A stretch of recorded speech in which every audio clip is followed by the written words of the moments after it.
Morning student. बाल साधना शिक्षण संस्थान की ऑनलाइन क्लासेज में आपका स्वागत है।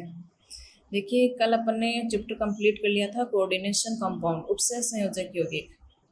तो उपसह संयोजक यौगिकों में अपन ने उनका यौगिकों का महत्व है, उपसह संयोजक यौगिकों का स्थायित्व है, यानी ये कल अपन ने डिस्कस किया था। अब पीडीएफ में मैंने जो CFSC के लिए, ऑक्टाहाइड्रल के लिए और टेट्राहाइड्रल के लिए दो फॉर्मूले बताए थे, और एक ही फॉर्मूले को अलग अलग तरीके से लिखा जा सकता है।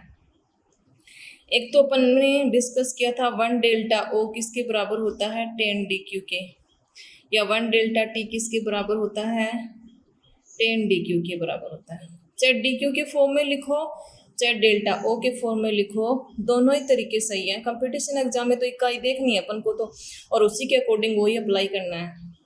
अब फॉर्मूले भी आपको याद नहीं करने, यदि आपके डायग्राम याद है, और डायग्राम यदि ऑक्टाहाइड्रल का याद है तो टेट्राहाइड्रल का एक का याद कर लेना, दूसरे का उल्टा कर देना। ऑक्टाहाइड्रल में मैंने क्या बताया था,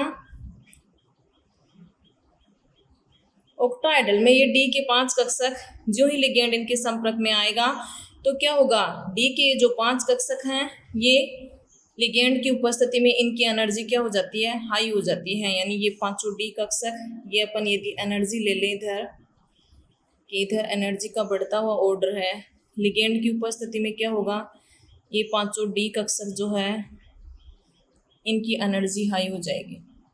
फिर इस स्थिति में ये जो D के पांचों कक्षक हैं जिनको अपन ने दो सेट में विभाजित किया था, T2G सेट या EG सेट, T2G ऑर्बिटल या EG ऑर्बिटल, दो भागों में विभक्त हो जाते हैं।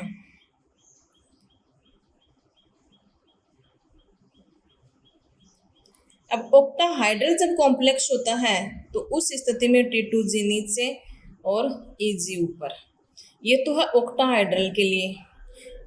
और टेट्राहाइड्रल जब होता है तो उस स्थिति में क्या होता है,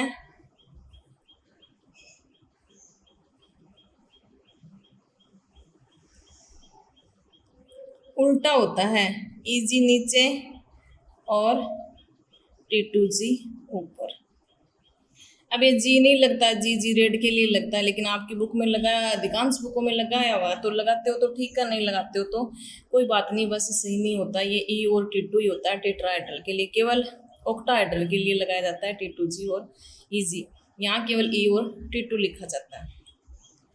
अब देखिए, ऑक्टाहाइड्रल के लिए जब अपन ने डायग्राम बनाया था उस स्थिति में मैंने, यानी एनर्जी कितनी कम हो जाती है T2G सेट की, इस वाले लिगेंड की जो ऊर्जा उससे कितनी कम हो जाती है और कितनी बढ़ जाती है, टोटल अंतर जो है वो कितने का आता है 10 DQ का आता है, या 1 डेल्टा O का आता है, जो कि किसके बराबर है 10 DQ के। अब ये कितनी बढ़ जाती है ऑक्टाहाइड्रल के लिए, तो ऑक्टाहाइड्रल के लिए मैंने जो बताया था, यानी ये जो बढ़ती है प्लस 0.6 डेल O बढ़ती है, ये कितनी कम हो जाती है माइनस 0.4 O डेल O कम हो जाती है। तो देखिए, अब एक डेल O किसके बराबर है 10 DQ के बराबर है, तो अपन यहाँ क्या लिख सकते हैं 4 DQ, या यहाँ पर अपन क्या लिख सकते हैं 6 DQ, एक ही बात है। या अपन डेल O जो है, या इसको DQ के फॉर्म में लिखें कि एक DQ जो है वो कितने के बराबर है, तो उल्टा करेंगे तो वही 10 का भाग लगाएंगे 0.6 आ जाएगा। या ये पॉइंट अपन हटा दें, पॉइंट हटाएंगे या ऊपर नीचे 10 से गुणा कर दें तो किस फॉर्म में आ जाएगा ये, यानी 0.6 × 10/10 मल्टीप्लाई करेंगे, ये हट जाएगा। अब 2 3 6 2 5 10 3/5 डेल हो जाएगा। ये भी लिख सकते हैं, ये भी लिख सकते हैं और ये भी लिख सकते हैं। इसी प्रकार ये हो जाएगा 0.4 × 10/10 किस फॉर्म में डेल O फॉर्म में, क्या हो जाएगा 4/10 2/5 डेल O। एक ही बात है, चाहे ये लिखो चाहे ये लिखो चाहे ये लिखो, लेकिन मैं ये याद कर लेना, ज़्यादातर जो हैं वो इन्हीं से आते हैं डेल O वाले फॉर्म में। तो माइनस 0.4 डेल O कम हो जाती है और इतनी बढ़ जाती है। अब जो सेट जिधर है T2G, तो यहाँ कितना होता है, यानी यहाँ पर कितनी बढ़ जाती है, ये माइनस का 0.4 जो है, तो टेट्राहाइड्रल में ये कहाँ आएगा, ये ऊपर आएगा, प्लस का 0.4, यानी बढ़ जाती है तो प्लस, कम हो जाती है। इस सेट की कितनी बढ़ी थी उस टाइम, उतनी इसकी कम हो जाती है। तो इजी सेट की कितनी है, यानी -0.6 डेल ओ। बाकी DQ के फॉर्म में वैसे ही लिखना है जैसे इनको अपन ने लिखा है। तो ये बात शायद आपकी क्लियर हो गई होगी, फिर भी नहीं हुई है तो आप कमेंट बॉक्स में लिख करके बता देना, मैं दोबारा बता दूंगी। क्योंकि सिलेबस करवाने से कुछ नहीं होगा, जब अपने टॉपिक की क्लियर नहीं है, सिलेबस पूरा करवा देंगे तो क्या मतलब है। अब देखिए ये हो गया दोनों के लिए कितनी ऊर्जा बढ़ती है और कितनी कम होती है। अब अपन निकाले थे CFSE, crystal field splitting energy, यानी जब इनका विपाटन हुआ तो उस दौरान इस क्रिस्टल क्षेत्र की ऊर्जा जो है वो कितनी हुई। तो ये अपन क्रिस्टल फील्ड स्प्लिटिंग जो एनर्जी है, क्रिस्टल क्षेत्र विपाटन ऊर्जा है, इसको ज्ञात करने के लिए एक ऑक्टाहाइड्रल के लिए 2-3 फॉर्मूले लिखे थे और फिर अपन ने लिखे थे टेट्राहाइड्रल के लिए। अब वन नोट्स बनाते बनाते टाइम T2G लिख रही थी पहले और वो T2G लिख दिया मैंने, लेकिन बुक में वो गलत लिखा हुआ है। एक स्टूडेंट ने कमेंट किया था कि टेट्राहाइड्रल के लिए आपने ये बताया है, बुक में ये लिखा हुआ है, तो बुक में बाय मिस्टेक वो गलत लिखा हुआ है, प्रिंटिंग गलत है उसकी। यानी बुक में जो है वो टेट्राहाइड्रल के लिए -6 एंड फिर क्या लिखा हुआ है, T2G, बुक में प्लस लिखा हुआ है, शायद यहाँ पे प्लस है, प्लस का 6 एंड T2G, यानी ये साइन भी गलत लगा रखे हैं उसने। और फिर क्या लिखा हुआ है, -4 एंड EG, और फिर यहाँ पे क्या लिखा हुआ है, यहाँ पे जो लिखा हुआ है DT लिखा हुआ है। अब इस DT का क्या मतलब है, वो डेल्टा T लिखना चाह रहा था यहाँ पे, लेकिन मिस प्रिंटिंग की वजह से क्या हो गया, DT लिखा गया, जो कि गलत है। DT का क्या मतलब है, मैंने अपन ने तो कहीं पढ़ा ही नहीं है DT क्या होता है। DQ पढ़ा है, डेल्टा T पढ़ा है और डेल्टा O पढ़ा है। तो उस DT का कोई मतलब नहीं है, उस DT की जगह आएगा डेल्टा T, वो गलती से लिखा हुआ, वो गलत है। अब यहाँ प्लस लगा हुआ है तो प्लस तो है ही नहीं, यानी -0.6 है, यानी इतनी कम हो रही है, माइनस का 0.6 आएगा। या अपन यहाँ पे DQ के फॉर्म में लिख रहे हैं तो क्या आएगा, -6 आएगा, या डेल्टा T के फॉर्म में लिख रहे हैं तो -0.6 आएगा। तो ये वहाँ पर गलत लिखा हुआ है, माइनस का आएगा न कि प्लस का नहीं आएगा, तो ये भी वहाँ पर ये चीज़ गलत है। फिर यहाँ पर T2G लिखा हुआ है जो कि नहीं आएगा। किसकी कम हो रही है, -0.6, कौन से कक्षक की कम हो रही है, EG की कम हो रही है, तो EG के इलेक्ट्रॉन से इसको गुणा करेंगे। N यहाँ पर है total number of EG orbital, यदि N T2G से गुणा है तो total number of T2G orbital हो जाएगा। तो जिसका यानी जितनी कम हो रही है उसी के कक्षक से मल्टीप्लाई करेंगे, न कि उससे करेंगे, जो कि मैंने बाय मिस्टेक PDF में यहाँ T2G लिख दिया था, तो सॉरी उसके लिए। और आपको बताने के लिए थैंक्स, ताकि आपने इतना ध्यान दिया, तो इतनी ध्यान से आपने पढ़ाई की, अच्छी बात है, लगे रहिए, बहुत अच्छे मार्क्स आएंगे आपके। तो NEG, फिर -4 कहाँ से आ गया, माइनस थोड़ी हुआ है, +4 बढ़ी है वो एनर्जी, तो यहाँ पर बुक में माइनस लिखा हुआ है तो यहाँ माइनस नहीं आएगा, यहाँ प्लस आएगा। ये गलत है, बुक में पूरा फॉर्मूला जो है माइनस प्लस भी गलत है, और T2G की जगह EG लिखा हुआ वो भी गलत है, और यहाँ पर DT लिखा हुआ वो भी गलत है। तो बुक वाला तो पूरा गलत है, टेट्राहाइड्रल के लिए जो भी लिखा हुआ है। अब देखिए ऑक्टाहाइड्रल वाला तो क्या था, ऑक्टाहाइड्रल में -0.4 डेल O इंटू किसके इलेक्ट्रॉन से किसकी कम हो रही है, उसी के इलेक्ट्रॉन से गुणा करेंगे। आप तो ये डायग्राम याद कर लेना, CFSE का याद करने की जरूरत कहाँ है, फॉर्मूला क्या होता है, क्यों रटते हो फालतू में। एक ऑक्टाहाइड्रल का याद कर लो, फिर टेट्राहाइड्रल का तो उल्टा कर देना। अब जिसकी यानी इन कक्षकों को उल्टा कर देना, घुमा देना, EG नीचे आ जाएगा, T2G ऊपर चला जाएगा, और जहाँ प्लस है वहाँ माइनस कर देना, माइनस है वहाँ पे प्लस कर देना। एक याद कर लेना, दोनों याद करोगे दोनों मिक्स हो जाएंगे एग्जाम में जाके, ये नहीं पता रहेगा कि प्लस का 0.6 था या माइनस का 0.4 कम हो रही थी, यहाँ कंफ्यूजन होगा, बाकी कंफ्यूजन नहीं होगा। और एग्जाम का प्रेशर होता ही है, गलती सबसे होती है, तो वहां पर यानी आते हुए टाइम घबराहट की वजह से क्या हो जाएगा, गलत हो जाएगा। तो आप एक ही याद करना, और दूसरा जो है चाहे किसी भी ट्रिक से कैसे भी याद कर लेना और फिर उसका उल्टा कर देना, और CFSE भी इन्हीं से लिख लेना।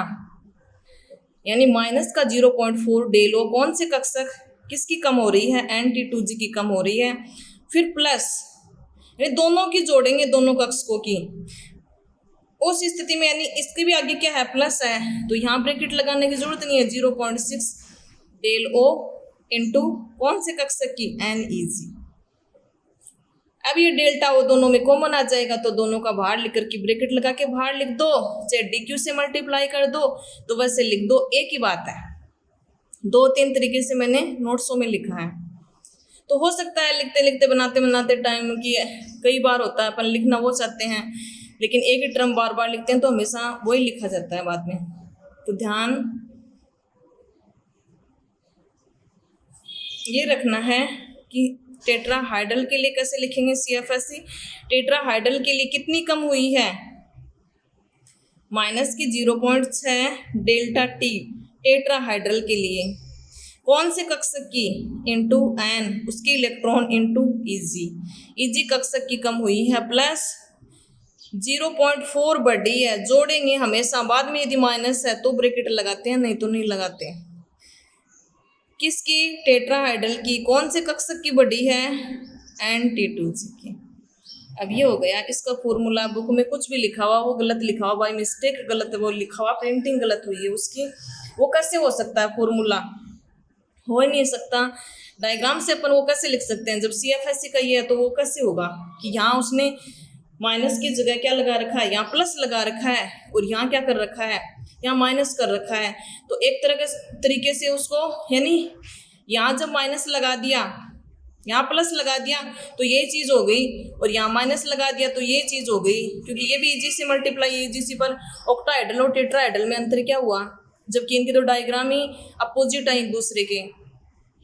तो जो घटेगी वो दूसरे में घटेगी, और जो दूसरे में जुड़ेगी वो फिर वो दूसरे की जुड़ेगी। यानी यहाँ 0.6 जुड़ रहा है तो यहाँ 0.4 जुड़ेगा, न कि 0.6 जुड़ेगा। जबकि यहाँ पर बुक में प्लस लगा रखा है, यहाँ माइनस लगा रखा है, वो भी गलत है। यहाँ T2G लगा रखा है, यहाँ EG लगा रखा है, वो भी गलत है। तो बुक वाला गलत है। याद आपको ये करना है, PDF में आपको जो चेंज करना है, यहाँ T2G लिख दिया था मैंने और यहाँ EG लिख दिया था, तो बाय मिस्टेक सॉरी उसके लिए। तो यहाँ आएगा EG T2G की जगह, और यहाँ क्या आएगा, EG, यानी यहाँ EG आएगा, T2G मैंने लिखा है, और यहाँ मैंने क्या लिखा है, EG लिखा है, तो वहाँ क्या आएगा, T2G आएगा। यानी उल्टा लिख दिया ये दोनों टर्म, और बाकी जो है वो सही है। जहाँ प्लस माइनस जहाँ लगेगा वहाँ लगेगा। DT का कोई मतलब नहीं है, DQ है ये। लेकिन फॉर्मूले में पहले देखें तो लेकिन पूरा ही गलत है, वो डेल्टा T लगाओ कुछ भी लगाओ, पूरा ही चेंज करना है, वो पूरा ही गलत है। ठीक है। अब PDF में मैंने लास्ट में उपसर्ग संयोजक यौगिकों का महत्व 3 बिंदु लिख दिए थे। धातुओं का निष्कर्षण, और धातुओं के निष्कर्षण में भी मैंने यानी जो कॉम्प्लेक्स बनाए थे उनमें यानी जिंक का जो ऑक्सीकरण अंक 3 नहीं हो सकता, जिंक का तो +2 ही स्थायी होता है, परिवर्तनशील ऑक्सीकरण अंक भी नहीं प्रदर्शित करता है जिंक। तो यहाँ पर Na2 लगेगा उन दोनों एग्जाम्पलों में, जहाँ अपन ने गोल्ड और सिल्वर का क्या किया था, निष्कर्षण किया था सोडियम साइनाइड के साथ में। तो दोनों जगह जो है वो क्या लगेगा, Na2 लगेगा, 2 आएगा वहाँ पर, क्योंकि ये नहीं लगाएंगे तब जिंक का ऑक्सीकरण अंक जो है वो 3 आएगा। 3 नहीं हो सकता, पॉसिबल नहीं है। 3D10 होता है जो कि क्या एक स्थायी विन्यास है। अब देखिए एक बात तो ये थी, फिर अपन ने 3 महत्व पढ़ लिए थे। 3 महत्व में यानी आपको जो है बुक से क्या क्या याद करना है। एक तो निकल का जो परीक्षण है, यानी निकल का टेस्ट है, क्या दिए गए, यानी निकल का परीक्षण अपन कैसे करेंगे, तो वो जो है NiCl2 की क्रिया मैंने जो बताई थी आपको, वो वाला जो समीकरण है वो आपको याद करना है और नोट्सों में भी लिखना है। डाई मिथाइल ग्लाइओक्सिम के साथ क्रिया करवा के पिंक कलर का जो अपन ने कॉम्प्लेक्स बनाया था वो बनाना है, वो लिखना है।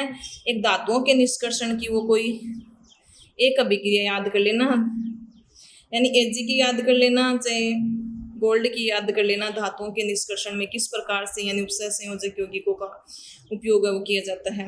जैव प्रणाली तंत्र में तो सारे याद करने हैं, यानी रक्त का लाल वर्णक जो है वो हीमोग्लोबिन जो कि ऑक्सीजन का वाहक होता है।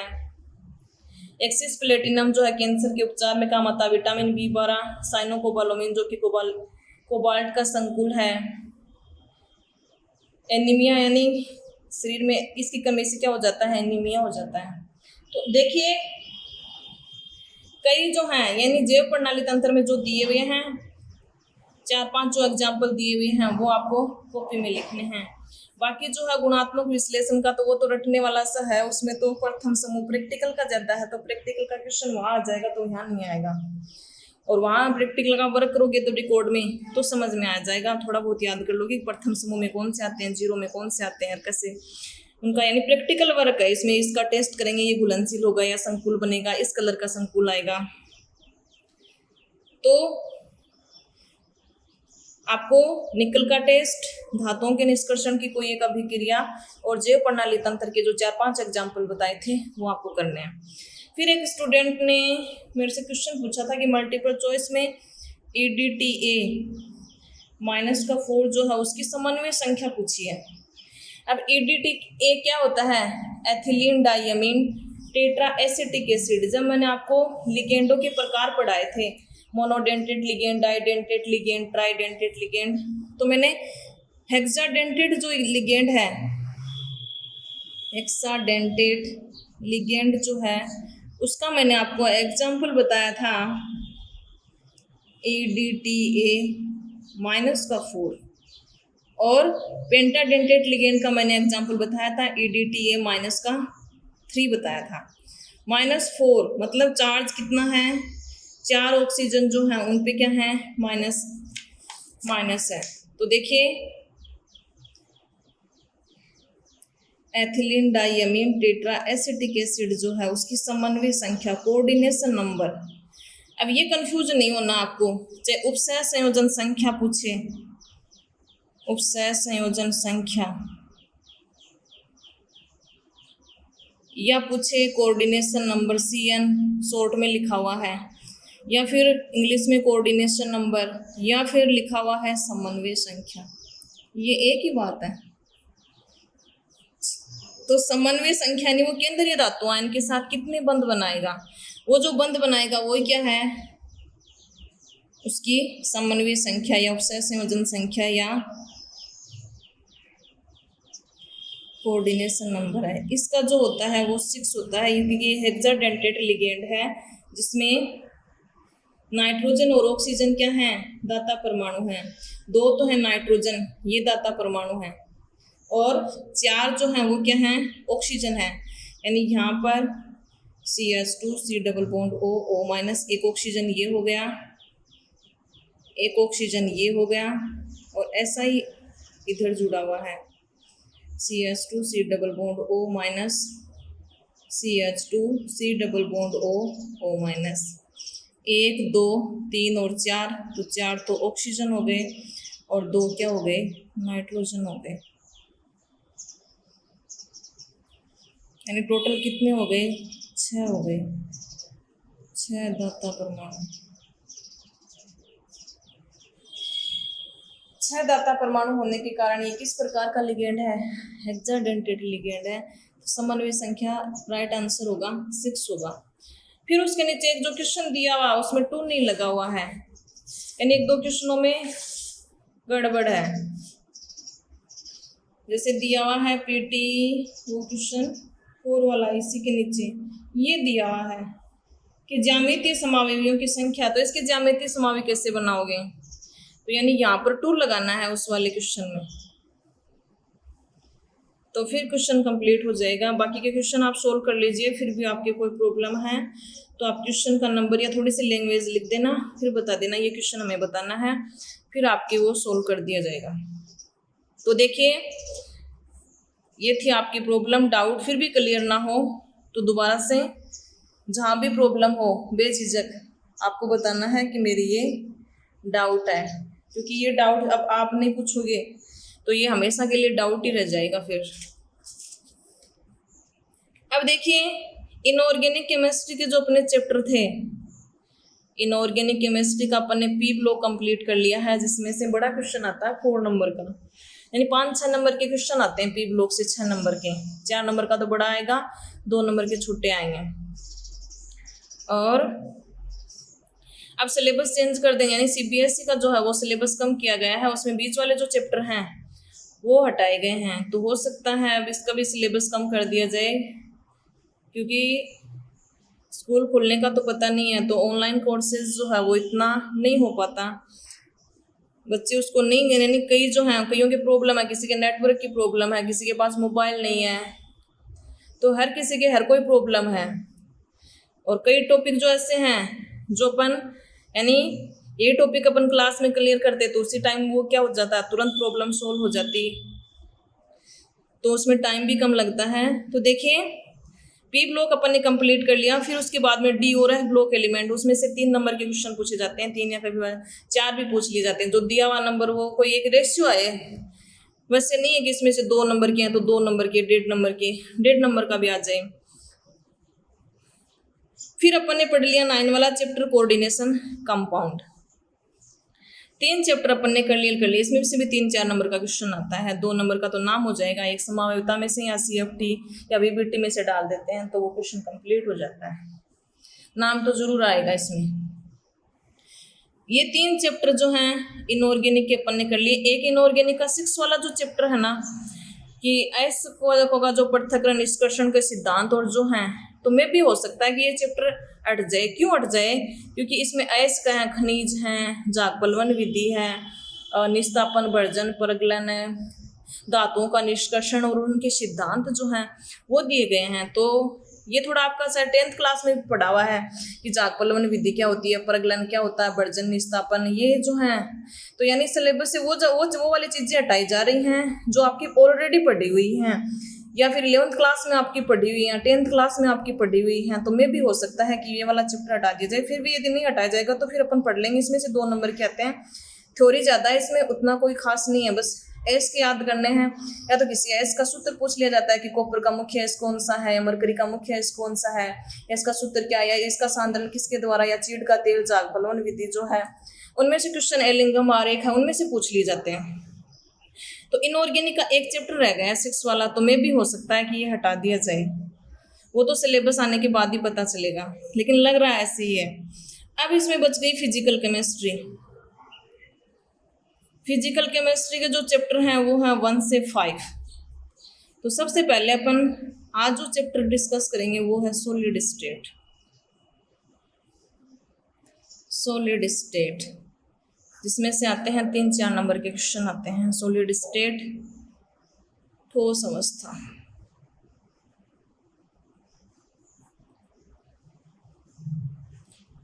तो फर्स्ट ऑफ ऑल अपन बात करते हैं कि ठोस क्या होते हैं। तो ये जो बातें हैं अपन ने 11th क्लास में भी डिस्कस कर ली हैं कि ठोस क्या होते हैं, पदार्थ क्या होता है। यानी पदार्थ जो है वो 3 भौतिक अवस्थाओं में पाया जाता है, ठोस, द्रव और गैस।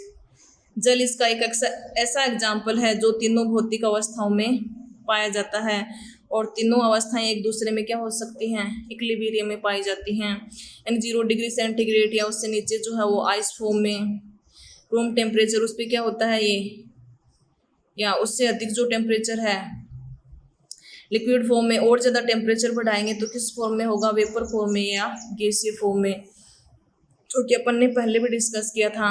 फिर अपन ने पढ़े थे कि ठोस अवस्था जो है उसके मुख्य लक्षण क्या होते हैं, द्रवावस्था के मुख्य लक्षण क्या होते हैं, और गैसीय अवस्था के मुख्य लक्षण क्या होते हैं।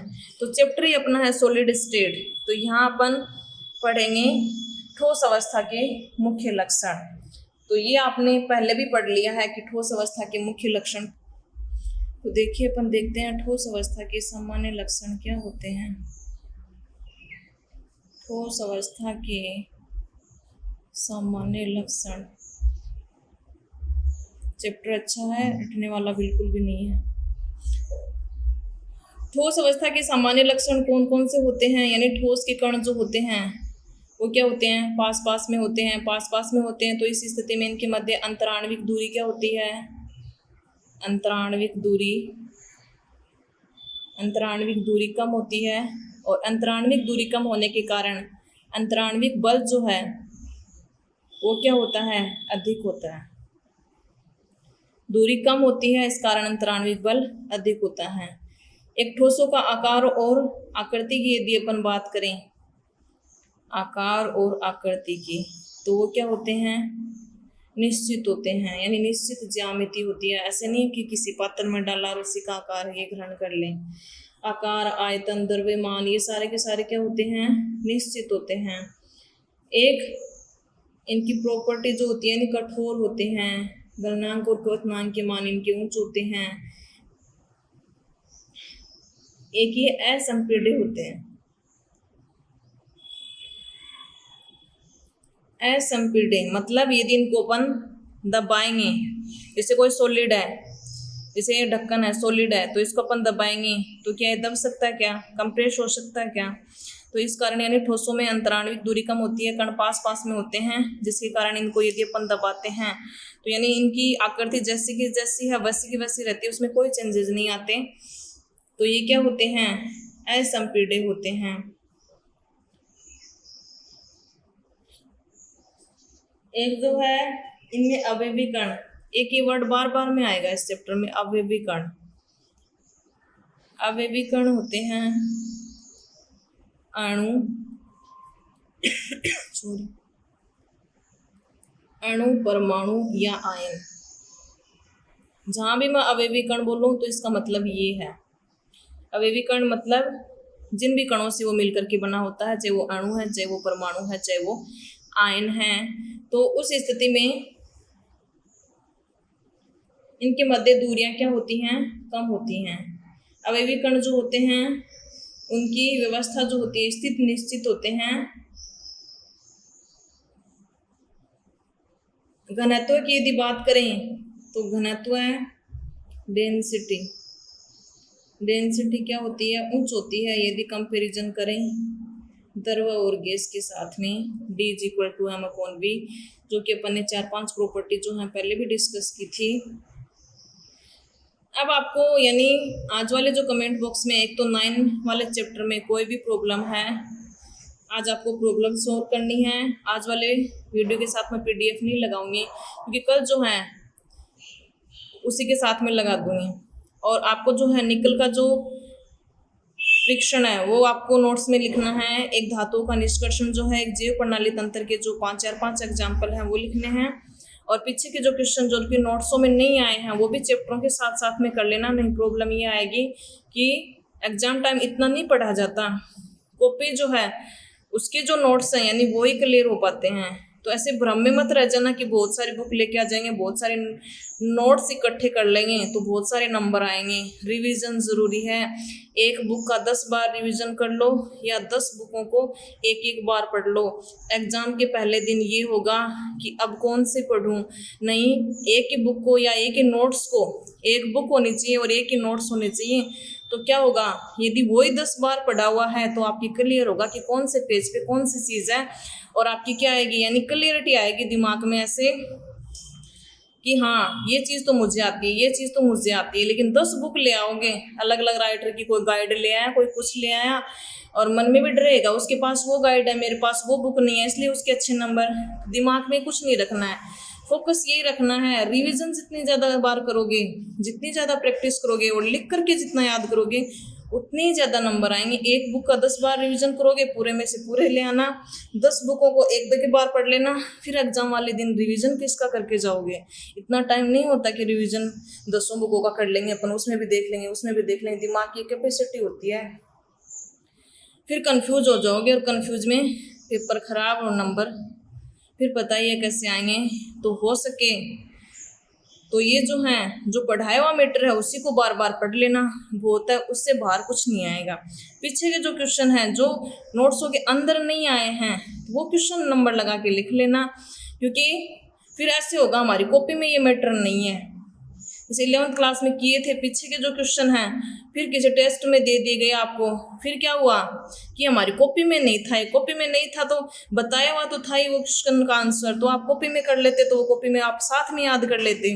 तो जो भी क्वेश्चन बीच में नहीं आए चैप्टर के, वो आपको नोट्स में नहीं लिखवाए गए, पीछे जो क्वेश्चन है उनके जो आंसर बताती हूँ ना, और जो क्वेश्चन पूछती हूँ, तो वो भी आप ऊपर स्टार लगा के लिख लिया करो अपनी कॉपी में, आपके बहुत काम में आएंगे। कोई ज़रूरी नहीं है 12th ही थोड़ी पास करनी है, आगे भी कंपटीशन फाइट करने हैं, तो आपके ये चीज़ें, छोटी छोटी चीज़ें जो हैं ये बहुत काम में आने वाली हैं। तो एक बुक का 10 बार रिविजन कीजिए, न कि 10 बुक का एक एक बार। ये बात ध्यान में रख लेना, करके देख लेना, प्रैक्टिकली है, बहुत अच्छे नंबर आएंगे। जितना ज़्यादा रिवीजन करोगे उतनी ज़्यादा कॉन्सेप्ट क्लियर होंगे, उतनी ज़्यादा दिमाग में क्वेश्चन आएंगे कि ये हुआ तो क्यों हुआ। जबकि 10 बुकों में पढ़ोगे 10 तरीके से लिखा हुआ होगा, और 10 तरीके से लिखा हुआ होगा तो दिमाग में भी वही जाएगा कि हाँ ये सही है ये गलत है, तो वो दिमाग तो उसी में रहेगा पूरे दिन।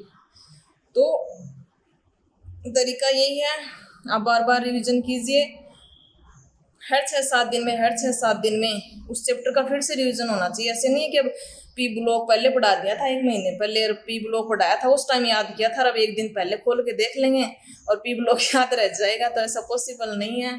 आपको बार बार रिवीजन करना है, बार बार रिवीजन करोगे तो ही अच्छे नंबर आएंगे,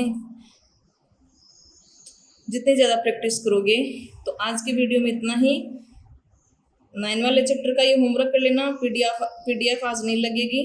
और सॉलिड स्टेट जो है कल अपन इसके प्रकार पढ़ेंगे, ठोसों के प्रकार, क्रिस्टलीय ठोस, अक्रिस्टलीय ठोस क्या होते हैं, अंतराणु बलों के आधार पर ठोस जो है वो उनको कितने प्रकारों में बांटा गया है, क्रिस्टलीय अक्रिस्टलीय ठोस में अंतर क्या है, उनके सारे एग्जाम्पल जो है वो अपन डिस्कस करेंगे, जहाँ से 1 नंबर का क्वेश्चन आता है इस वाले चैप्टर में। तो आज के वीडियो में इतना ही।